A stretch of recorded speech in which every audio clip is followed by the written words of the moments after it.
The woman smiled, walked right past her husband, and headed straight toward Patrick. The moment he saw her, a calm smile appeared on Patrick's face as well. Emma told him she had changed her mind about getting married. She said she was leaving her husband and no longer wanted to be with him. Hearing this, Patrick fell silent for a moment and said, "Before anything else, there's something I need to tell you." But Emma ignored his words, stepped closer, and wrapped him in a warm embrace. Patrick hugged her back. A few months earlier, Emma had been living a happy and successful life. She worked as a radio host, where she often talked about modern relationships. During one of her shows, she claimed that many husbands no longer knew how to make their wives happy and were simply pretending to have perfect marriages. Throughout the broadcast, she shared all kinds of opinions about men and relationships. One of the listeners that day was a young woman named Sophia, whose wedding was only a week away. She had gone to visit her fiancé, Patrick, but he was busy playing video games. Patrick truly loved her, but on that particular day, he barely paid attention to her. After listening to Emma's show, Sophia began wondering if Patrick wasn't good enough for her after all. With those thoughts in her mind, she quietly walked away. Later that night, Sophia called Emma's radio show and told her about Patrick. Emma subtly hinted that the relationship probably wouldn't last much longer. After the call, Sophia decided she no longer wanted to see Patrick or even speak to him.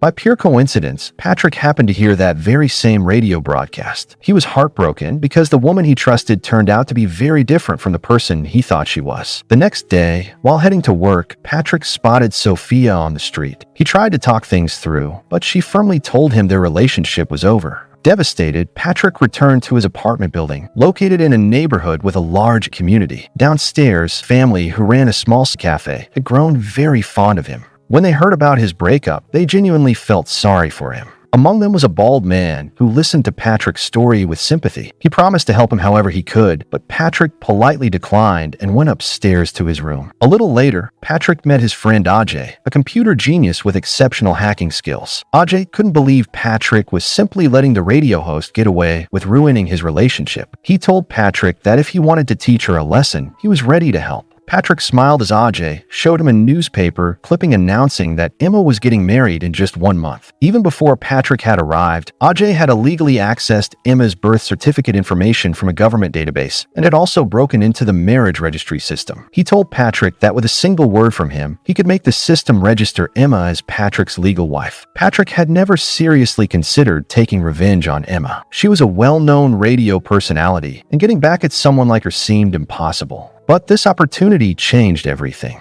He immediately agreed, believing that if someone who constantly influenced other people's relationships suddenly found her own relationship in trouble, it would be a fitting dose of karma. Meanwhile, Emma and her fiancé, Richard, were happily preparing for their wedding, which was scheduled for the very next day. When they arrived at the marriage registrar's office, they received shocking news. According to the official records, Emma was already married. Both Emma and Richard were stunned. The office informed them that her legal husband was a man named Patrick Sullivan. Richard immediately became suspicious, but Emma insisted she had never even met anyone named Patrick. Believing the marriage certificate had likely been generated because of a system error, the government official handed them a stack of paperwork. He explained that the forms would need signatures from both Emma and her legal husband, Patrick, before they could be notarized and submitted to correct the records. Richard offered to take care of everything himself, but Emma didn't want him burdened by a problem she believed wasn't his fault. She reassured him that she would fix the situation herself, track down this mysterious Patrick, and get the required signatures as quickly as possible. With the paperwork in her hands, Emma set out to find a man named Patrick. While searching for Patrick's address, Emma first runs into an Indian family. The moment they see her, they assume she's one of Patrick's relatives, so they quickly tell her where she can find him. Following their directions, Emma arrives at a local cafe where Patrick is playing snooker with his friends. Emma tries to explain why she's looking for him, but Patrick keeps cutting her off. Instead of listening, he orders her a drink and starts teasing her for not drinking enough. His friends join in, laughing at her, and before long, Emma loses her patience. She challenges Patrick to a drinking contest and keeps drinking until she completely blacks out. Patrick carries her home over his shoulder and lays her on his bed. Throughout the night, Emma's fiancé, Richard, keeps calling her phone, but Patrick simply switches it to silent mode. The next morning, Emma wakes up late in a house she doesn't recognize. Panicked, she notices a note taped to the door that reads, "Thanks for last night." Her heart sinks instantly. Remembering the previous night's drinking, she becomes convinced that something inappropriate may have happened between her and Patrick while she was unconscious. Rushing to the office, Emma is greeted by her assistant, who reminds her about an important meeting. As soon as she enters her office, Richard calls to remind her that they have a scheduled wedding cake tasting. Missing the appointment would mean waiting another month for the next available slot. Unsure what to do, Emma decides the wedding can't wait. She leaves the office immediately, only to find Patrick waiting outside with all the paperwork already signed. He suggests they head to the notary's office to finish everything, but Emma insists they have to attend the cake tasting first. Without asking, Patrick climbs into her car and tags along. Emma isn't thrilled about it, but since she still needs his cooperation to complete the paperwork, she reluctantly lets him come. At the cake tasting, Emma samples several cakes while trying to choose the perfect one for the wedding. The event is filled with wealthy couples, but Patrick quickly becomes the center of attention. Unlike everyone else politely taking tiny bites, he enthusiastically devours the cakes without caring what anyone thinks. One woman, whose late husband had the same carefree personality, is charmed by Patrick's behavior. She tells Emma that having a husband like him is a rare blessing. Hearing that unexpectedly makes Emma pause for a moment. Soon afterward, Patrick starts chatting with the guests and casually tells them that he and Emma are getting married. Caught off guard, Emma reluctantly goes along with the story instead of correcting him. Everyone loves Patrick's cheerful personality. He even sings a song and shares a dance with Emma, filling the room with laughter and smiles. For a brief moment, Emma finds herself enjoying his company too. Afterward, the two head to the notary's office, where Patrick's Indian neighbor works. The paperwork should take only 10 or 15 minutes, but after Patrick secretly signals him, the notary suddenly claims the documents require a thorough review that could take days or even weeks. Hearing this, Emma grows frustrated. She asks him to speed up the process as much as possible before leaving the office. Meanwhile, Emma's new book was launching that evening, and Richard, her publisher, had organized a celebration. Richard owned the publishing agency that had released her book. During the party, the same woman Emma had met at the cake tasting arrived. She still believed Patrick was Emma's fiancé. She told Emma that her husband, Mr. Carl, was one of the biggest investors in Richard's publishing company. She explained that her husband was planning to sell all of his shares, a move that could force the agency to shut down. She then suggested that if Emma introduced her fiancé to Mr. Carl, there was a good chance he could convince him to keep his investment. Emma was completely caught off guard. She realized that if she dragged Richard into the situation, her book launch could be ruined. Just then, Patrick showed up carrying all the legal documents. The moment Emma saw him, she hugged him and quietly whispered that she needed one last favor. For just a little while, he would have to pretend to be her fiancé.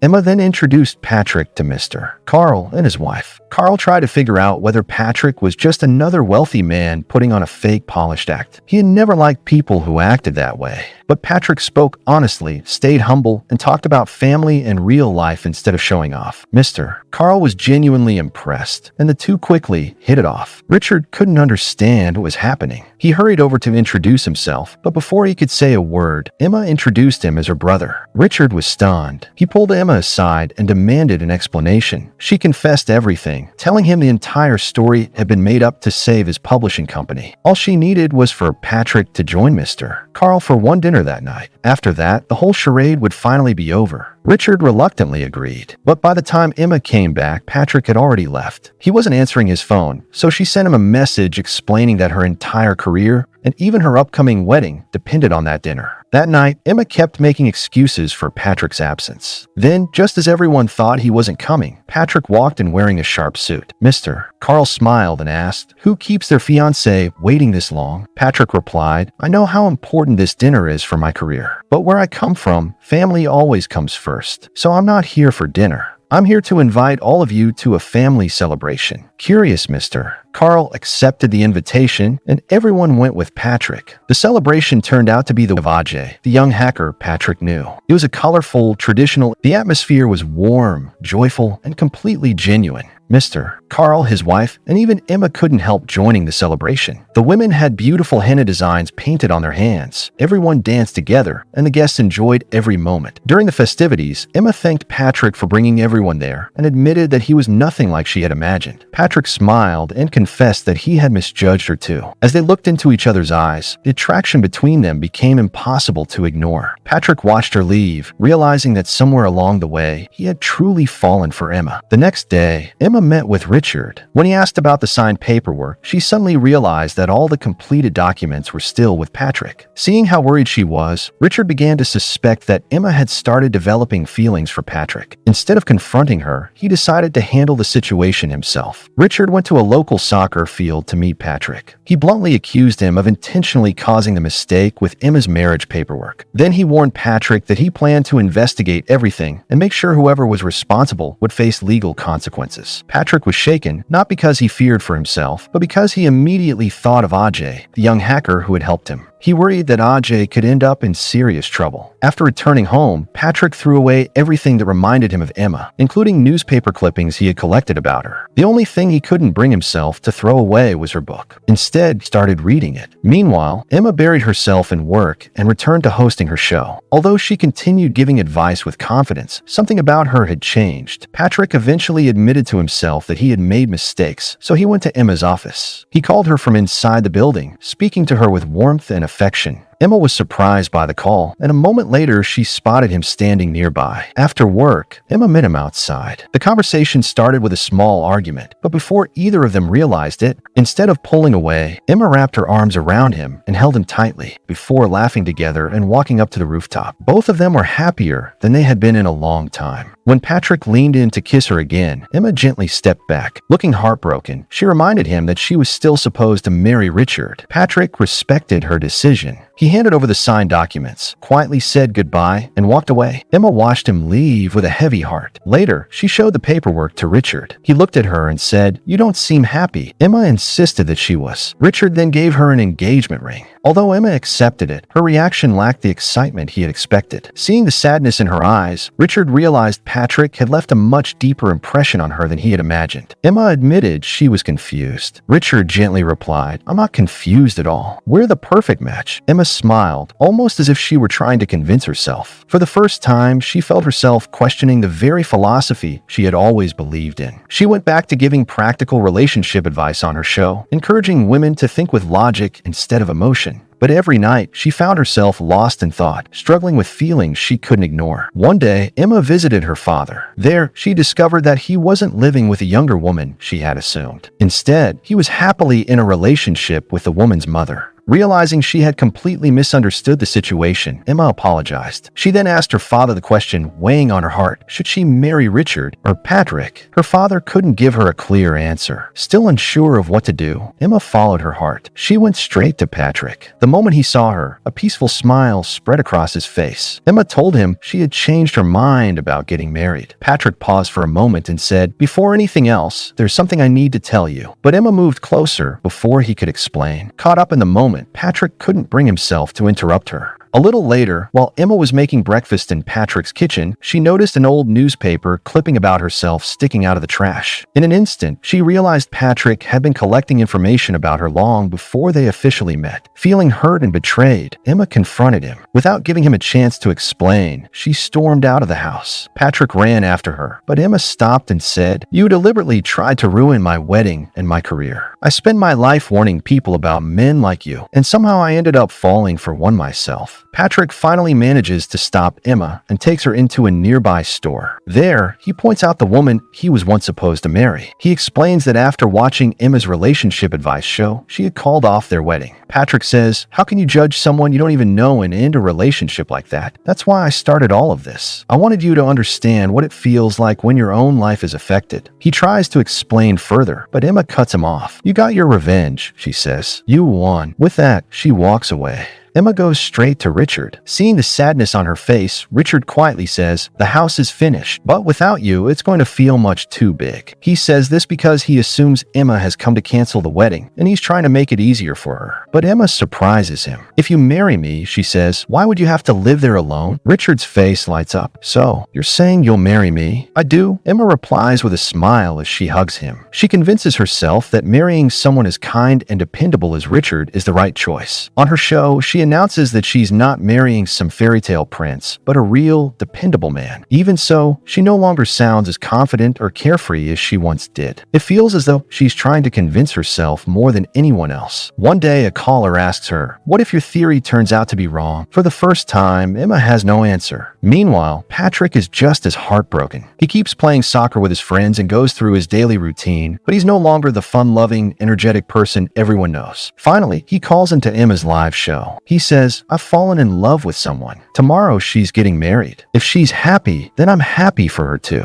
But before it's too late, I just wanted her to know that I love her." I don't even know if she realizes it. Emma can't respond. Instead, she quietly walks off the set, ending the segment. The next day, Emma gets ready for her wedding at her father's house. Her father had heard Patrick's phone call on the show. Emma admits that Patrick loves her. Her father gently reminds her that she still has a choice and that he will support whatever decision truly makes her happy. Soon, Emma arrives at the church and waits in the bridal room. Richard comes in to see her. Emma knows this is the perfect moment to tell him the truth, but the words won't come. Patrick is still on her mind, yet she can't bring herself to hurt Richard, a genuinely good man. So she greets him with a smile, pretending everything is fine. But she notices that Richard already looks heartbroken. He pulls the marriage papers out of a plastic bag. Emma asks, "Why haven't you turned these in yet?" Richard replies, "I love you. That's never been in doubt. But I'm also not the kind of person who can't recognize when he's lost." He continues, "Even if we got married today, you would never be completely happy with me. There would always be something missing between us." Then he hugs her and says, "More than anything, I just want you to be happy." Emma breaks down in tears, thanks him, and holds him tightly. A moment later, she makes a bold decision. She activates the church's fire alarm. Within minutes, Patrick arrives with his firefighting crew. When he sees Emma standing there in her wedding dress, he's in as shocked as anyone would expect. It's almost as if part of him believed this moment would come. He simply asks, "What happened?" Instead of answering, Emma runs into his arms. In the film's final scene, Patrick and Emma ride away together on the back of a fire truck, while their family and friends wave, smile, and cheer them on. And with that, the movie comes to a heartwarming end.